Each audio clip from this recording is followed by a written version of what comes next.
10% धर्मादा निकालने का बताया ही है।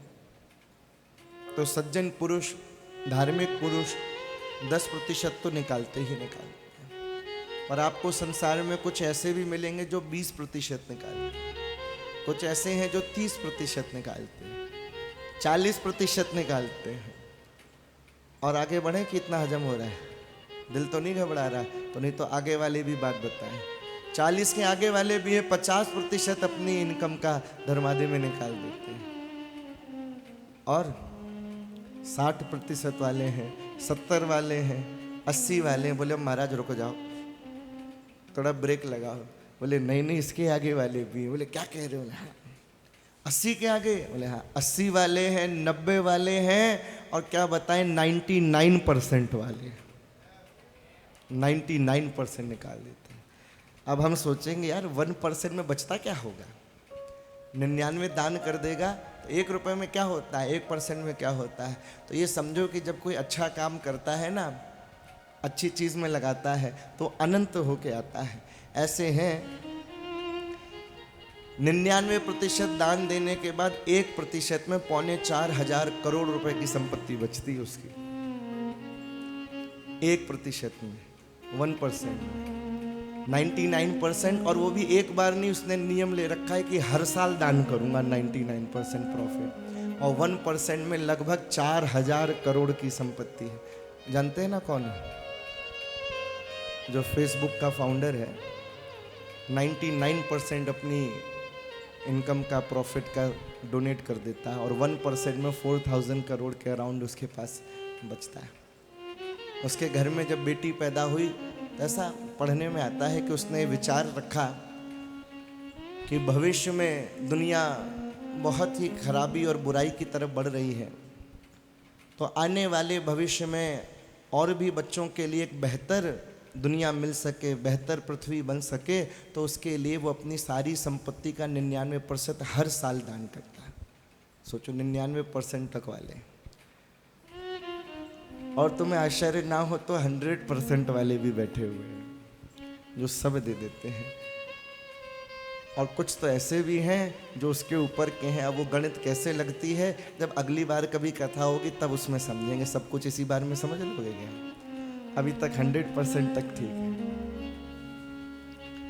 ऐसे ऐसे लोग बैठे हैं। अगर आपका लक्ष्य सही है और आपने तय कर रखा है तो कोई भी चीज असंभव नहीं है। उसमें आपको लगना पड़ता है, आपको अपना विचार, अपना समय, अपनी तमाम ऊर्जा उसी एक लक्ष्य को देनी पड़ती है, तो लोग उसमें उन्नति कर पाते हैं। संसार में लोग क्या क्या चीज़ नहीं कर रहे हैं, आज के युग में क्या क्या नहीं हो रहा है। लोगों ने उस चीज़ में अपनी महारत हासिल करने के लिए कितना समय दिया है, रात दिन एक कर दिया, लगे रहे, हजारों लाखों बार फेल हुए, लेकिन हिम्मत नहीं हारी, सोच को नकारात्मकता में नहीं बदला। कहते हैं, नाम याद नहीं आ रहा, जिन्होंने बल्ब का आविष्कार किया, आप लोग जानते होंगे, एडिसन। 2000 बार फेल हुए बल्ब बनाने, 2000 बार। कोई 10,000 कहता है, कोई 2000, गिनती से क्या, ऐसा मान लो कि हजारों बार फेल हुए। तो किसी ने उनसे पूछा, आप इतनी 1000 बार फेल हुए? तो उन्होंने क्या सकारात्मक सोच रखी, बोले मेरे को इतने 1000 तरीके पता है जिनसे बल्ब नहीं बनता है। मैं फेल नहीं हुआ, मुझे तरीके पता है कितने तरीकों से नहीं बनता है। तो सोच को उन्होंने सकारात्मक रूप में ढाल लिया।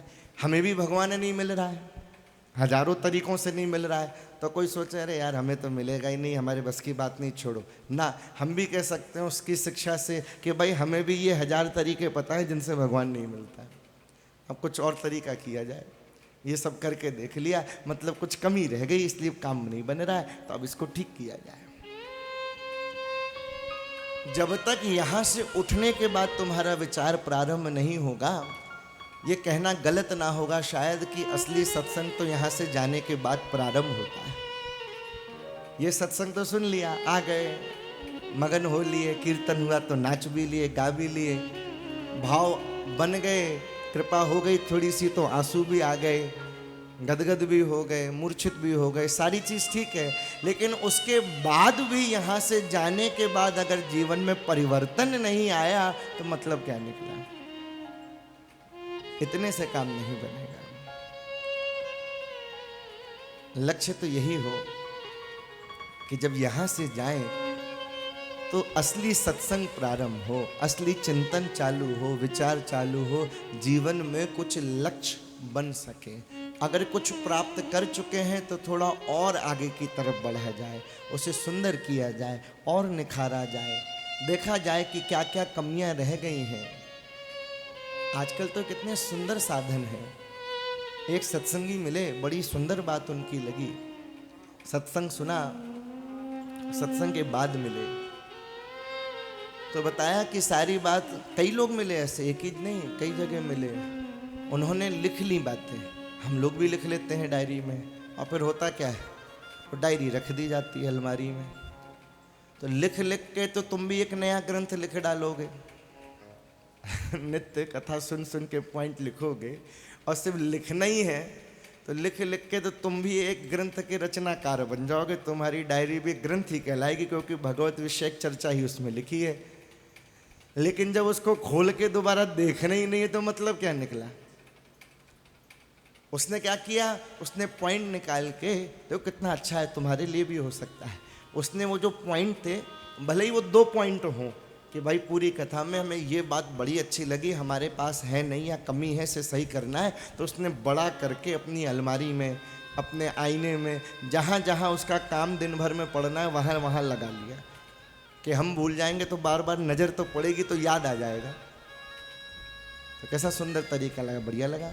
रसोई में चिपका लिया उसने गैस के आगे, जहाँ तैयार होते हैं वहाँ आईने के पास लगा लिया, कपड़े जहाँ से निकालते हैं वहाँ अलमारी में लगा दिया। तो दिन भर में उसे देखना ही देखना है, तो किसी ना किसी बात में याद आ जाएगी तो शायद करने लग जाओगे।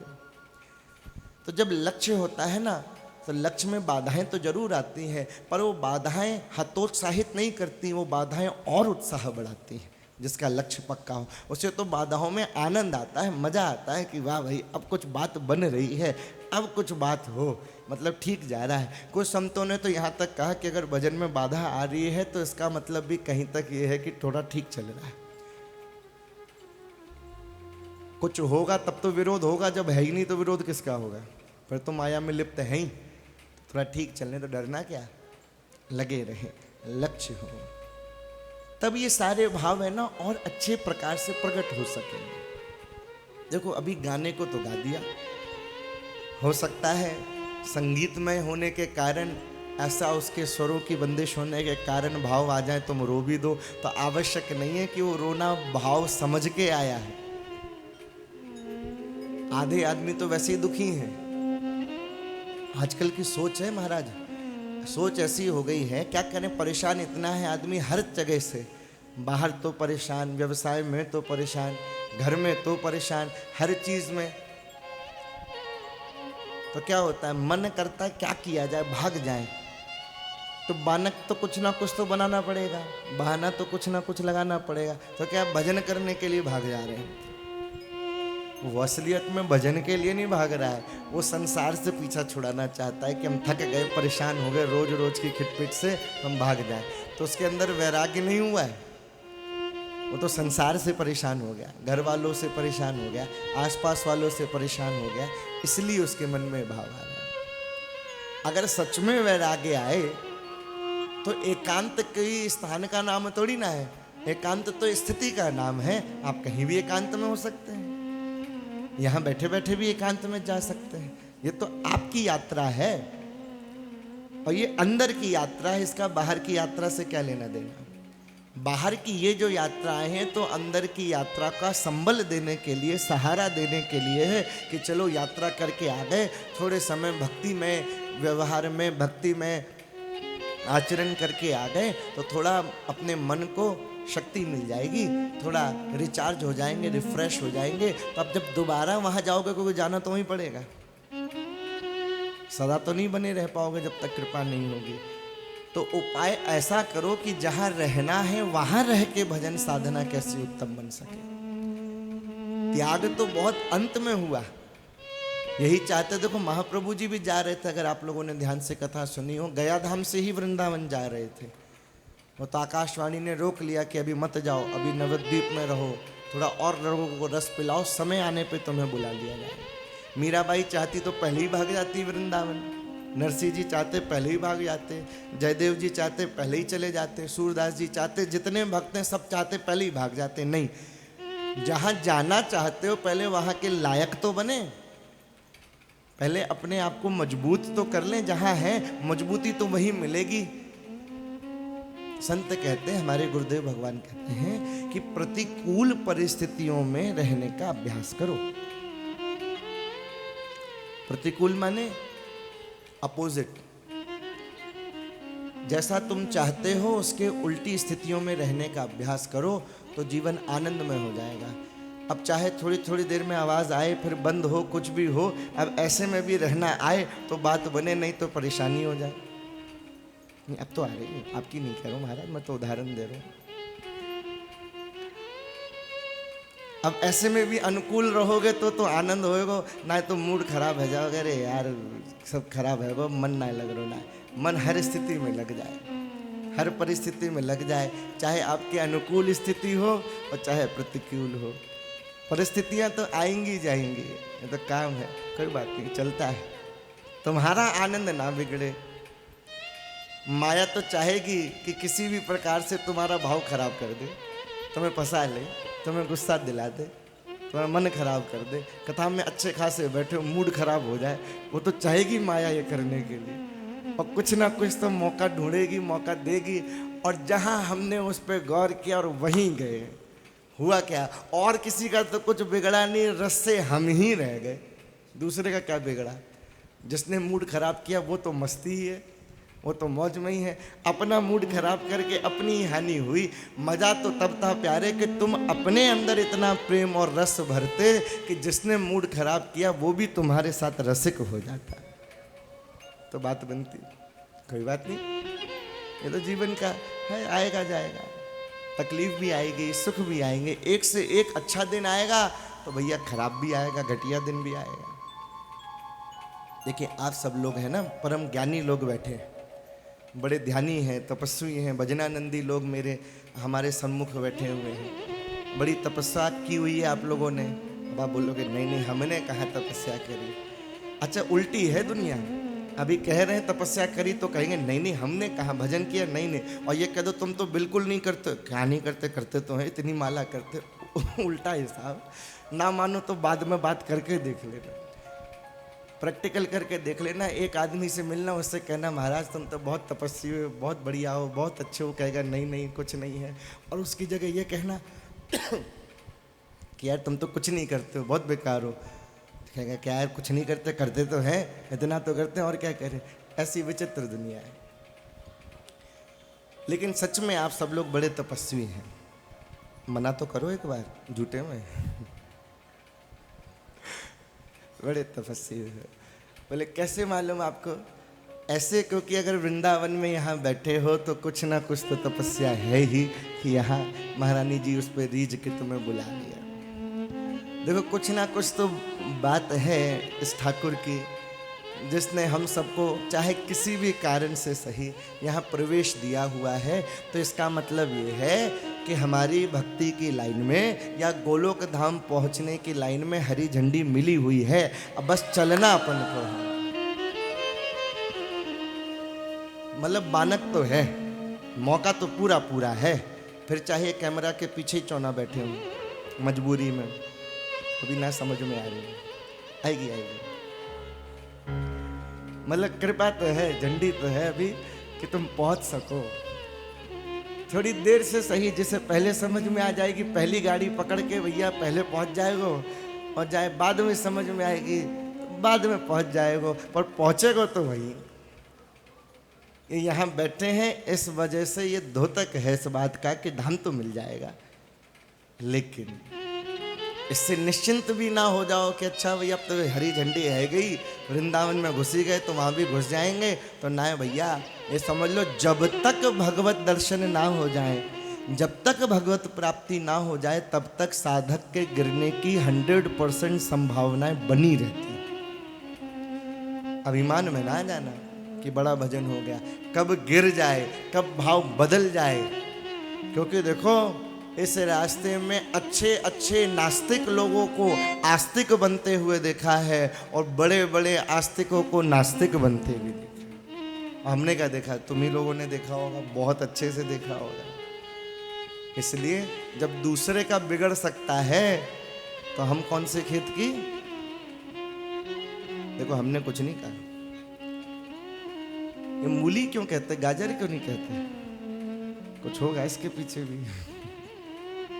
खैर, तो देखो कहने का सरलतम भाव ये कि प्रयास ये करें कि हमारा ही सौभाग्य था कि गुरुदेव भगवान की परम अनुकंपा ही थी कि उनके ही सहारे हमको अपनी वाणी पवित्र करने का सुअवसर मिला, श्री चैतन्य चरितामृत को पढ़ने का मौका मिला।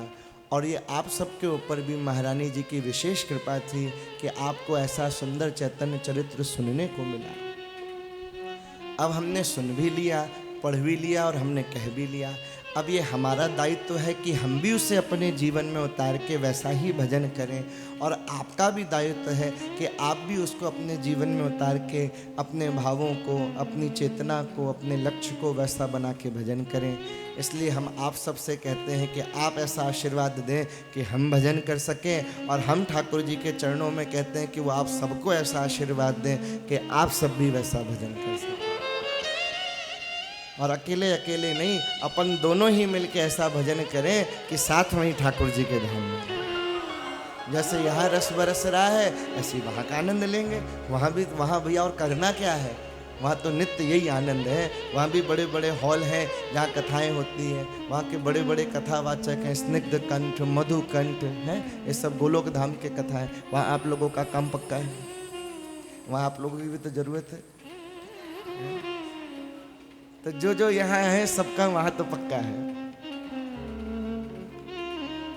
और जो इधर उधर कोने में भी बैठ के सो सा रहे या इधर उधर की बात कर रहे हैं, वो भी घबराए नहीं,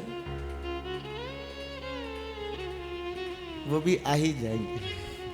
स्कीम होती ना इतने के साथ इतने फ्री, तो वो भी उसमें आ ही जाएंगे। अरे यहाँ तक प्यारे जो इसके माध्यम से जहाँ जहाँ देख रहे होंगे, सुन रहे होंगे, उन सब का भी कल्याण तो होना है। अब बात यह है, ये तो तय हो गया, अब थोड़ा आनंद लिया जाए, रस लिया जाए, प्रेम की बातें की जाए। समय थोड़ा है, आनंद अधिक है, तो जितना भर सको उतना तुम भर लो। तो प्रेम से ठाकुर जी के रूप पे मोहित हो जाएं। देखो एक ये मोहित इधर भी है हमारे, तो ही नहीं, मोह कैसे लिया। अरे भाई किसी का मन मोहने के लिए 2-4 मिनट बात तो होनी पड़ेगी, मुलाकात तो होनी पड़ेगी। बोले मैं तो ते मिलो ना है, बातचीत मैंने करी ना है, तेरो मन कहाँ ते मोह लियो। बोले ना मोह लियो। कैसे मोह लियो। बोले एक बार मैंने आपके दर्शन किए तो आप मोह देख के थोड़ा सा मुस्कुराए दिए, बस मैं तो निहाल है बाबा, मेरा मन मोह लियो आपने। मेरा जो मन था और भोरा सा जो मन था उसे मुस्कुरा के आपने छीन लिया, और जो बची कुची कसर थी वो बाद में बांसुरी वांसुरी बजा के और पता नहीं क्या क्या कर करके बाकी की कसर मेरी पूरी कर दी। आज तो वायलिन बजा के देखो, अरे टैलेंटेड ठाकुर हैं हमारे, हर चीज़ बजा लेते, बांसुरी थोड़ी ना है। उनसे जो बजवा लो सो कम है। और महारानी जी के शिष्य हैं भैया इस मामले में तो। बांसुरी सीखी कौन थे, महारानी जी से तो सीखी भई है, तो महारानी जी की कृपा है। तो देखो क्या भाव है, करुण रस में, नाम भले ही करुण है लेकिन रस बड़ो दिव्य जामे। पद नंबर 3। मोहलियो मोहलियो मेरो मोरो मनुआ, टुक मुरी मुस्काए के। मोहलियो मेरो मोरो मनुआ, टुक मुरी मुस्काए के। मोहलियो मेरो मोरो मनुआ, टुक मुरी मुस्काए के। मोहलियो मेरो मोरो मनुआ, टुक मुरी मुस्काए के। हर लियो सजनी मेरो मनुआ, तस्बीर बजाए के। हर लियो सजनी मेरा मनुआ, मुरी मुस्काए के, मुरी मुस्काए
छवि भरो सावरो बदनवा टुक झलक दिखाए के छवि भरो सावरो बदनवा टुक झलक दिखाई दे मोहलियो मेरो मोरो मनवा टुक मुर मुस्काए के मोहलियो मेरो घोरो मनवा टुक मुर मुस्काई के हर लियो सजनी मेरो मनुआ कस बेणु बजाए हर लियो सजनी मेरो मनवा कस बेणु बजाए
नैनन की चंचलताएं बरबस मन लेती चुराई नैनन की चंचलताई बरबस मन लेती चुराई नैनन की चंचलताएं बरबस मन लेती चुराई नैनन की चंचलताई बरबस मन लेती चुराई बिजुरन से दम कतलसनवा हीरो साके बिजुरन से दम कतलसनवा हीरो साके बिजुरन से दम कतलसनवा हीरो साके बिजुरन से दम कतलसनवा हीरो साके मोहलियो मेरो मोरो मनवा तू मुरी मुस्काए के मोहलियो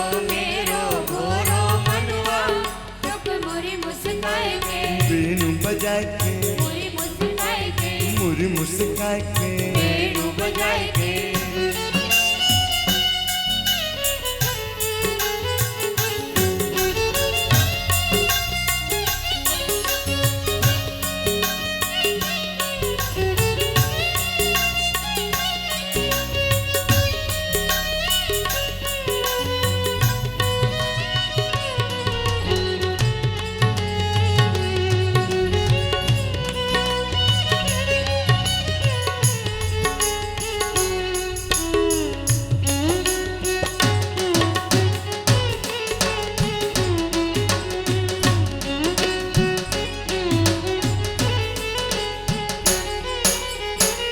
घर में मणि मोतियन माला शोभा में बाहु विशाला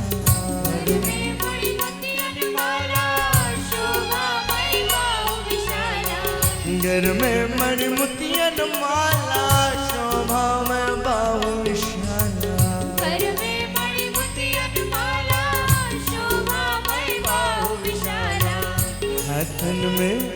हाथन में सोने के कंगनवा छबियन छिटकाए के हाथन में सोने के कंगनवा छबियन चिटकाए के मोहलियो मेरो मोरो मनवा टुक मुर मुस्काए के मोहलियो मेरो घोरो मनवा टुक मुरी मुस्काए के हर लियो सजनी मेरो मनवा कस बेणु बजाए के हर लियो सजनी मेरो मनवा कस बेणु बजाए के मुर मुस्काए के बेणु बजाए के बेणु बजाए मुरी मुस्काए के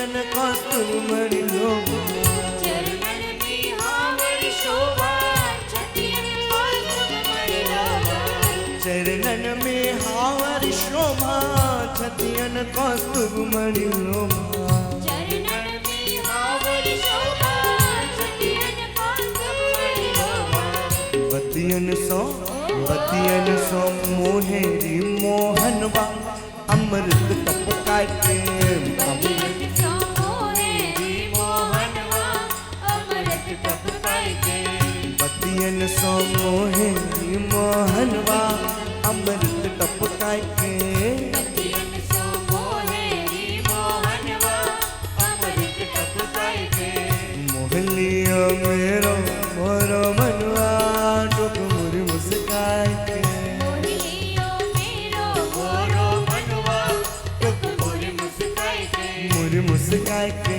मेरू बजाय के वेणु बजाय के मोरी मुस्काय के